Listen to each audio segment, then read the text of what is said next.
তুমি ভোলাকে সকল দর্শককে সাদর আমন্ত্রণ। আজকে আমরা ফাইনালি যাচ্ছি পিকনিকে ঘোষবাড়িতে। এখানে আমাদের বন্ধুরা আছে, সমিতদা আছে, সাকলাইন আছে, তারপরে মাসুম আছে, প্রতিমা আছে। দেখতে পাচ্ছ আজকে আমরা বাড়িতে আছি, সবাই রেডি, চলো লেটস গো।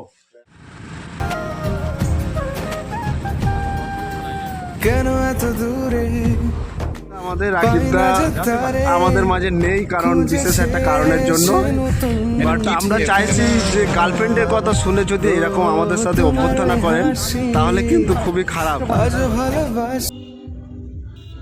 ফাইনালি আমরা চলে আসলাম আমাদের পিকনিক স্পটে। এই জায়গায় অর্থাৎ এই স্থানে কিন্তু আমরা পিকনিক করব। তো আমরা সকাল সকাল চলে এসেছি, এখন কিন্তু তেমন কোনো লোকজন নেই। এরপরেই কিন্তু আমরা সবাই একত্রিত হয়ে একটা ফটোশ্যুট করলাম। আর আজকে যে এই বিগ পিকনিক, এই পিকনিকটার অ্যারেঞ্জমেন্ট করেছে কিন্তু অর্গদার নেতৃত্বেই কিন্তু আজকে এই পিকনিকটা হচ্ছে, যেটা আমার কাছে সেরা পিকনিক। আমি এত বছর কখনো এত বড় পিকনিকে আমি অংশগ্রহণ করিনি। তো অর্গদাকে অনেক অনেক ধন্যবাদ জানাই এরকম সুন্দর একটা পিকনিক উপহার দেওয়ার জন্য।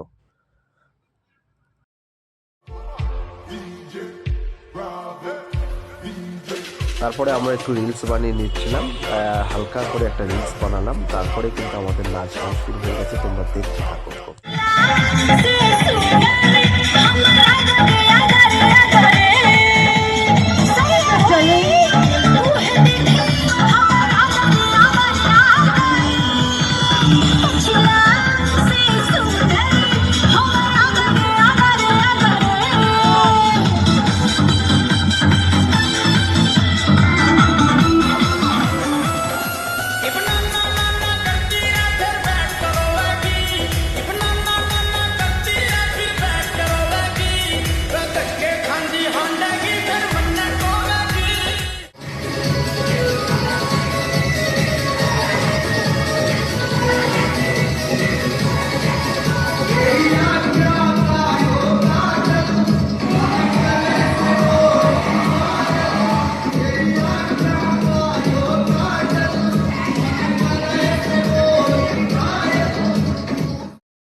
অনেক নাচ গান তো হলো, এইবার কিন্তু আমাদের খাওয়া দাওয়ার পর্ব। আমরা কিন্তু খেতে বসেছি, আমি আছি, সমিতা আছে, অনেক সিনিয়র দাদারাও আছে।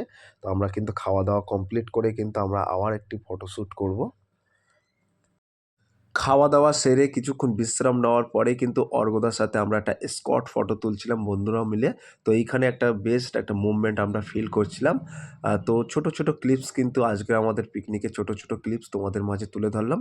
যদি ভিডিওটি ভালো লেগে থাকে প্লিজ লাইক, কমেন্ট এবং শেয়ার করে দিন বন্ধুদের মাঝে। ফিরে আসছে আগামী দিনে তোমাদের জন্য সুন্দর একটি ভ্লগ ভিডিও নিয়ে। টাটা।